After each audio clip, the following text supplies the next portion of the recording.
Grammar ছাড়া ইংরাজি শিক্ষার এই ক্লাসে তোমাদের স্বাগত জানাই। তোমাদের মোট 45টা ফর্মুলা আমি দিয়েছি, আর 45টা ফর্মুলার উপরে বেস করে তোমরা শিখবে ইংরাজি। তো আজকের ক্লাস ঠিক সেরকম একটা রচনা, সেই রচনাটাকে তুমি কিভাবে সহজ করে এই ফর্মুলার মাধ্যমে ট্রান্সলেট করবে তার একটা রাস্তা আমি তোমাকে জানাচ্ছি। তার মধ্যে দেখো সেই রচনাটা কি না, আমরা অক্সিজেন ছাড়া বাঁচতে পারি না, গাছ আমাদের অক্সিজেন যোগায়, বাতাসে অক্সিজেনের সমতা বজায় রাখে, বন আমাদের বাতাসকে ঠান্ডা রাখে এবং বৃষ্টি আনে।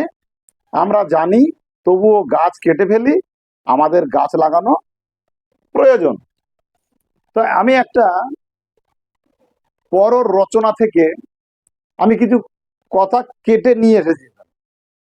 এখন কথাগুলো কেটে আমি আনলাম কেন, পরপর আনলাম না কেন, তার কারণ হচ্ছে তোমরা শিখছো বেসিক লেভেলের ইংরাজি। তাই তোমরা শুরুতে কি করবে না, ফর্মুলা তোমরা তো শিখেছো, একটা রচনা নেবে, সেখান থেকে তুমি যেগুলো পারবে আগে সেগুলোকে টেনে এনে আগে ট্রান্সলেট করো। যখনই এইভাবে একটা রচনা থেকে যখন যেগুলো তুমি পারবে সেগুলো যখন ট্রান্সলেট করবে না, তখন দেখবে তোমার আগ্রহ বাড়বে, ঠিক পরেরটার দিকে এগিয়ে যেতে। আর পরেরটা দিকে এগিয়ে যেতে গেলে তোমার কিচ্ছু লাগবে না, খালি তোমাকে বুঝতে হবে যে ওর ভিতরে সাবজেক্ট কোনটা, সাবজেক্টের পরে ভার্ব কোনটা, আর ওটা কোন টেন্সের কথা। এইটুকু বুঝতে যখনই পারবে তখন তুমি সমস্ত রচনাকেই তুমি ট্রান্সলেট করতে পারবে। আমরা বুঝতে পারি না ওর ভিতরে মূল সেন্টেন্স কোনটা, সাবজেক্ট কোনটা, আর কোন টেন্সের কথা, সেটা আমরা বুঝতে পারি না। তো সেটা যদি তুমি বুঝতে পারো তারই প্রচেষ্টা। তো এখন আমি সেই রচনা থেকে তুলে আনছি যেগুলো তুমি পারবে এই মুহূর্তে সেগুলো, তারপরে আমি যাব ওই যেগুলো তোমার কঠিন মনে হয়, যেগুলো তুমি ধরতে পারো না যে সাবজেক্ট কোনটা, সেগুলোতে। তো চলো আজকে দেখে নিই সেই যেগুলোকে তুমি ধরতে পারছো সেগুলোকে কিভাবে ট্রান্সলেট করবে। আমরা অক্সিজেন ছাড়া বাঁচতে পারি না, এর ভিতরে দেখো একটা কথা আছে, এই যে তে আর পারি না। তাহলে আমি তে পারি, তে পারি ফর্মুলা কি? আমি যদি বলি তে পারি তার ফর্মুলা কি? ক্যান। আর তে পারি না কি? Can not. এই তো ফর্মুলা আমি তোমাদের বলে দিয়েছি। তা তে পারি ক্যান, তে পারি না ক্যান নট। তাহলে সাবজেক্ট ক্যান নট আর ভাব বসিয়ে দেবো, হয়ে যাবে। তাহলে এখানে সাবজেক্ট কে না, আমরা অক্সিজেন ছাড়া বাঁচতে পারি না, আমরা পারি না বাঁচতে। দেখো সাবজেক্ট কে না আমরা, এই আমরাটা হচ্ছে সাবজেক্ট। আমি পেয়ে গেলাম। দেখো উই, তারপরে ফর্মুলা অনুসারে ক্যান নট, ক্যান নট, তারপরে কি ভাব, ভাব দেখো live, we can not live oxygen, আমরা অক্সিজেন ছাড়া বাঁচতে পারি না। তাহলে এই যে কথাটাকে আমি ট্রান্সলেট করার সময় লক্ষ্য করছি কোন দিকে না, এই যে এটাকে তে পারি না, নাওয়ালা কথা, তে পারি না, এই তে পারি নাটা যেই ধরতে পারবো তখনই ফর্মুলা তো আমি জানি, সাবজেক্ট ক্যান নট তারপরে ভাব, ফর্মুলা তো আমি জানি, বসিয়ে দেবো পর পর হয়ে। এইটুকু ধরাটা শেখাটাই হচ্ছে তোমার ইংরেজি শিক্ষা। পরেরটা যাই, গাছ আমাদের অক্সিজেন যোগায়। দেখো গাছ আমাদের অক্সিজেন যোগায়, এখানে তুমি সঙ্গে সঙ্গে এই আমাদেরটাকে সাবজেক্ট ভেবে নেবে, মানে ভেবে নাও, এই জন্য তুমি শিখতে পারো। কিন্তু এখানে আমাদের তো সাবজেক্ট না। সাবজেক্ট কি না, প্রথমে দেখো এইখানে এই ভালো করে সেন্টেন্সটা পড়বে। তাহলে গাছ আমাদের অক্সিজেন যোগায়, তাহলে কে যোগায় না গাছ। তাহলে গাছ কি করে? দেয়, গাছ দেয় অক্সিজেন, দেয় আমাদের অক্সিজেন যোগায়। তাহলে এই যে গাছ আমাদের কি করে, গাছ আমাদের অক্সিজেন যোগায়, আমি বলছি যোগায়, কিন্তু তুমি কি করবে না, গাছ আমাদের দেয় অক্সিজেন, গাছ দেয় অক্সিজেন। তাহলে কি দেখো, দেয় অভ্যাস বোঝাচ্ছে, অভ্যাস বলে কি সাবজেক্ট ভার্ব। আর এক্ষেত্রে কি, গাছ আমাদের কি করছে? অক্সিজেন, গাছ অক্সিজেন দিচ্ছে কাকে? আমাকে। সাবজেক্ট ভার্ব, তারপরে পার্সন চলে আসবে। দেখো ট্রিজ গিভস মি, এটাকে পার্সন মেরে দিয়েছি। Trees gives me oxygen. দেখেছো কিভাবে সেন্টেন্সটাকে শুধু ধরাটাই হচ্ছে আমার ইংরেজি শেখা। আমি যখন ধরতে পারবো যে এটা এই ফর্মুলা প্রয়োগ হবে, সেই ধরতে পারাটাই হচ্ছে ইংরেজি শিক্ষা। তাহলে দেখো গাছ আমাদের অক্সিজেন যোগায়, এখানে কিন্তু আমাদের কিন্তু সাবজেক্ট না, সাবজেক্ট হচ্ছে গাছ। তাহলে গাছ হচ্ছে সাবজেক্ট, আর কি যোগায়, যোগায় কথা হচ্ছে কি, এটা হচ্ছে ভাব। যোগায় মানে কি দেয়, দেয়। আমি যেটা জানি আমি সেটাকে বসাবো। যোগায় ইংরেজি আমি হয়তো জানি না, যোগায় কি যোগায় এরকম হবে, হয়তো তুমি ভাববে ভুলেই যাবে তখন। তখন এটা তো আমি জানি গাছ আমাদের অক্সিজেন দেয়, তাই আমি দেয়টাই বসে দেবো। ট্রিজ গিভস মি অক্সিজেন, আমাদের অক্সিজেন দেয়। যেটা তুমি জানো সহজে সেটাই বসাবে, হোক ভুল। মনে করো ভুল হচ্ছে, হোক ভুল, একদিন ভুল হবে, দুদিন ভুল হবে, 3 দিন ভুল হবে, তারপরে কিন্তু তোমার আর ভুল হবে না। তারপরে তুমি দেখে দেবে সবগুলো তুমি ঠিক ঠিকভাবে করতে পারবে। তারপরে চলে আসি দেখো পরেরটা। বাতাসে বাতাসে অক্সিজেনের সমতা বজায় রাখে। এখানে দেখো বাতাসে অক্সিজেনের সমতা বজায় রাখে, সাবজেক্ট কে? দেখো বজায় রাখে, তাহলে রাখে, এই রাখে তা কি অভ্যাস বোঝাচ্ছে, সে কন্টিনিউ গাছে বাতাসে সমতা বজায় রাখে। তাহলে অভ্যাস বোঝায়, অভ্যাস বলে কি সাবজেক্টে ভার হবে। তাহলে সাবজেক্ট কে এখানে বোঝাতে হবে, সাবজেক্ট কে না, সাবজেক্ট হচ্ছে কি না অক্সিজেন। অক্সিজেন কি করে? সমতা বজায় রাখে। অক্সিজেন কি করে না, অক্সিজেন কি করে না সমতা বজায় রাখে। এই সমতা বজায় রাখাকে বলা হয় কি, বলা হয় ব্যালেন্স। তাহলে সাবজেক্ট পেয়ে গেলাম কি অক্সিজেন, আর এটা কি বললাম, পেলাম কি না ভাব। সাবজেক্টটা ভাব রাখার কথা, সাবজেক্ট ভাব পেয়ে গেছি আমি। দেখো দেখো এবার সেন্টেন্সটা বসাবো, হয়ে যাবে। তাহলে কি হবে, অক্সিজেন ব্যালেন্স, এবার এস দিল, ব্যালেন্সেস কি এয়ার। অক্সিজেন সমতা বজায় রাখে কি ইয়ারে বাতাসে, পেয়ে গেলাম তো। এই যে খুঁজে পাওয়াটাই হচ্ছে আমার ইংরেজি শিক্ষা। যখনই খুঁজে পাবো কোনটা সাবজেক্ট আর কোনটা ভার্ব, খুঁজে পাওয়াটাই হচ্ছে ইংরেজি শিক্ষা। এই সমতা বজায় রাখাকে বলা হয় ব্যালেন্স করা। আর রাখে, তুমি শুধু রাখে বলে পুট বলো, তাহলে শুধু রাখা হবে। এটা রাখা ইংরেজি না, এটা হচ্ছে সমতা বজায় রাখে। এত বড় মিলে একটাই কথা, ব্যালেন্স। আর যেহেতু অক্সিজেন হচ্ছে নাম বোঝাচ্ছে, তার জন্য ব্যালেন্স সঙ্গে এস দিলাম, ব্যালেন্সেস এয়ার। এই যে খুঁজে পাওয়াটা হচ্ছে তোমার ইংরেজি শিক্ষা। পরের জায়গায় বন, বন আমাদের বাতাসকে ঠান্ডা রাখে, বন আমাদের বাতাসকে ঠান্ডা রাখে। এর ভিতরে তোমার এবং বৃষ্টি আনে, দুটো কথা এর ভিতরে দেওয়া আছে। তো আমি আগে প্রথম কথাটাই আগে আগে আসি। প্রথমটার কথা কি না, বন আমাদের বাতাসকে ঠান্ডা রাখে। সাবজেক্ট কোনটা? সাবজেক্ট কিন্তু বন। বন কি করে? ঠান্ডা রাখে। বন কি করে না রাখে, ঠান্ডা রাখে বলতে কি রাখে। বন কি করে? রাখে, রাখে কি রাখে না ঠান্ডা রাখে। ঠান্ডা কাকে না বাতাসকে। এদিক দিয়ে এদিক যেতে হয়, এটা নিয়ম। সাবজেক্ট আর ভার্ব খোঁজার পরে এখানে কিন্তু যেহেতু এখানে আমাদের বসে আছে, তাই ফর্মুলাটা হচ্ছে কি, ফর্মুলা সাবজেক্ট ভার্ব ধর পার্সন, তারপরে অবজেক্ট যাবে। তো এখানে কি দেখো, বন ফরেস্ট কি করে? রাখে, রাখে ভাব তো, রাখে কিপ। তাহলে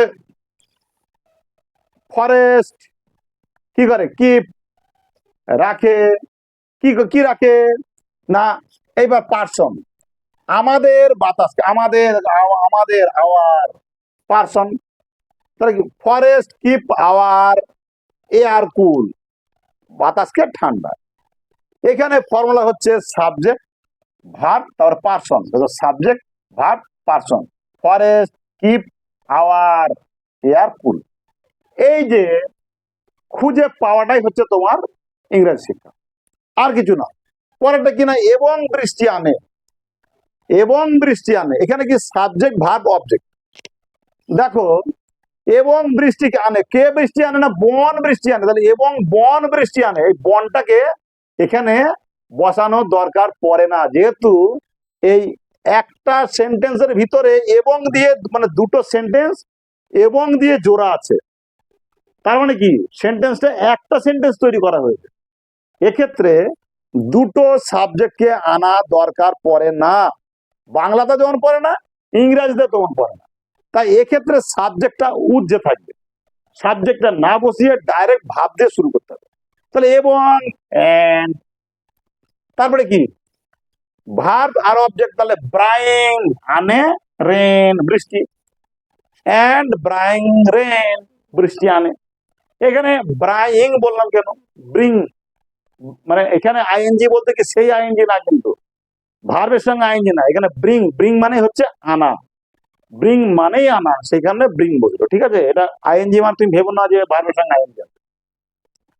তাহলে এখানে এই সাবজেক্টটা কি থাকলো, এখানে উর্জে থাকলো, এখানে এখানে সাবজেক্টটা উর্জে থাকলো, কেননা একই সেন্টেন্সের ভিতরে দুটো সাবজেক্ট দেওয়ার কোনো প্রয়োজন নেই, যেহেতু এটা এন্ড দি জোড়া আছে, মানে দুটো সেন্টেন্সকে জোড়া জুড়ে একটাই সেন্টেন্স তৈরি করা আছে, যে কারণে। তাহলে forest keep our air cool and bring rain, forest আমাদের এয়ারকে ঠান্ডা রাখে এবং বৃষ্টি আনে। শুধুমাত্র এই যে কোন ফর্মুলা যাবে সেটা বোঝাটাই তোমার ইংরেজি শিক্ষা। কিভাবে ফর্মুলাটা প্রয়োগ করব সেটাকেই আমি তোমাদেরকে, এই যে আমার যে ক্লাস, ইংরেজি শিক্ষার যে ক্লাস ম্যাক ইংলিশ এডুকেশন, এখানে কিন্তু আমি শুধু ফর্মুলা বেসিক ইংরেজি শেখাই। তো যারা ভাবছো যে ফর্মুলার মাধ্যমে ইংরেজি শিখবে, যারা নতুন আছো তারা আমার চ্যানেলটিকে সাবস্ক্রাইব করবে, দেখবে এই ফর্মুলার মাধ্যমে ইংরাজি শেখা খুব সহজ, এর থেকে সহজ রাস্তা মনে হয় আর নেই। যারা স্ট্যান্ডার্ড লেভেলে ইংরেজি শিখবে তাদেরকে গ্রামার শিখতে হবে, আর গ্রামার শেখার আগে তোমাকে এই বেসিক লেভেলের ইংরেজি শিখতেই হবে। বেসিক লেভেলের ইংরেজি শেখাটা হচ্ছে তোমার ভিত, এই ভিত যখনই তোমার মজবুত হবে তখনই তুমি গ্রামার শিখবে, আর স্ট্যান্ডার্ড লেভেলের ইংরেজি আস্তে আস্তে আস্তে তোমার ক্যাপচার চলে আসবে। ওগুলোকে তোমার সেইভাবে তুমি বুঝতেই পারবে না তুমি শিখছো, অথচ তুমি শিখে যাবে। চলো চলে যাই পরেরটায়, পাঁচেরটায়। আমরা জানি তবু গাছ কেটে ফেলি। এক্ষেত্রে দেখো দুটো কথা, আমরা জানি আর গাছ কেটে ফেলি, তবুটাকে তুমি প্রয়োগ করবে না, তবুটাকে তুমি প্রয়োগ করবে না। দুটো কথা আছে, দুটো আলাদা আলাদা কথা দিয়ে লিখবে, কেননা কেন কেন তুমি তবুটা প্রয়োগ করবে না বলি তোমাকে। আমরা শিখছি বেসিক লেভেলের ইংরাজি, এই যে ছোট্ট ছোট একটা দুটো কথার কারণে আমরা ইংরাজি সেন্টেন্সটাকে মানে বাংলা বাক্যটাকে ট্রান্সলেট করতে গিয়ে আমরা ঘাবড়িয়ে যাই, তাই এটাকে আমি বাদ দিয়ে দেবো। বাদ দিলেও সেন্টেন্স একই মানে দাঁড়াবে। আমার কথা হচ্ছে সমান অর্থ দাঁড়াবে এমন কথা বললেই হয়ে যাবে ইংরাজি। তাহলে আমরা জানি সাবজেক্ট ভার্ব, দেখো গাছ কেটে ফেলি সাবজেক্ট ভার্ব, দুটোই অভ্যাস, দুটোই অভ্যাস সাবজেক্ট ভার্ব। তাহলে আমরা জানি উই নো, আমরা জানি। তাহলে গাছ কেটে ফেলি, তাহলে তবু জায়গায় আমি একটা বাট বসিয়ে দেবো, বাট। কিন্তু আমরা জানি, কিন্তু কিন্তু কি করি না, কাট দি ট্রি, গাছটাকে কাটি। তাহলে আমরা জানি তবু গাছ কাটি, তাহলে আমরা এখানে লিখলাম কি, আমরা জানি তবু গাছ কাটি, আর এখানে বাংলা আছে কি, আমরা জানি তবু গাছ কেটে ফেলি।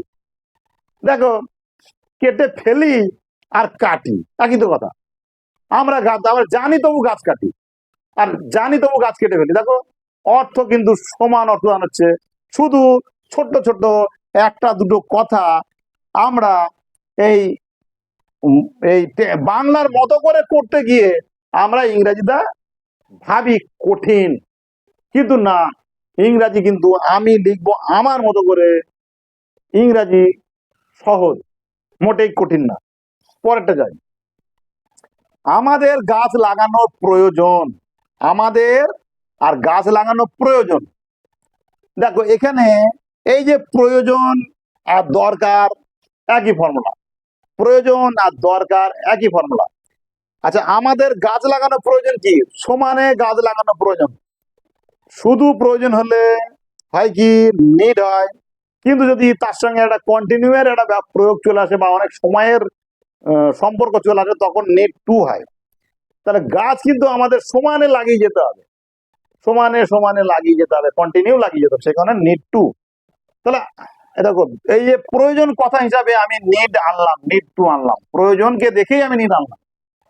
তাহলে যখনই প্রয়োজন পেলাম তখন সাবজেক্ট নিড টু আর ভাব আমি পেয়ে গেলাম, ফর্মুলা পেয়ে গেলাম। এবার আমার খোঁজা দরকার সাবজেক্ট কোনটা।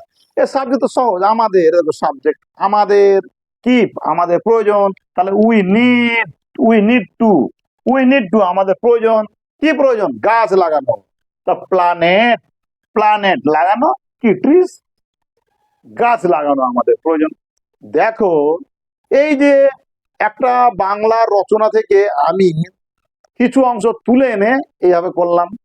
আমি এইভাবে পার্ট বাই পার্ট করলাম কেন? তোমাদের এই ফর্মুলাটাকে তোমাদের মাথায় ঢোকানোর জন্য। ফর্মুলার মাধ্যমে আমি যেহেতু ইংরেজি শেখাই, তাই ফর্মুলাটা তোমাদের মাথায় ঢোকানো খুবই দরকার। আমি যখন যেখান থেকে যে কথাই নিই না কেন, ফর্মুলাটা নেবে। আর তোমার বাংলা বইয়ে, বাচ্চা ছেলেরা যেসব বাংলা বইগুলো পড়ে, সেই বাংলা বইগুলো নেবে। সেখান থেকে যেসব বাংলা বাক্যগুলোকে তুমি পারবে সেগুলো তুলে এনে ট্রান্সলেট করো। এইভাবে দেখো, ট্রান্সলেট করতে করতে তোমার যেগুলো তুমি পারবে না ছেড়ে দাও, যেগুলো পারছো সেগুলো আগে করো।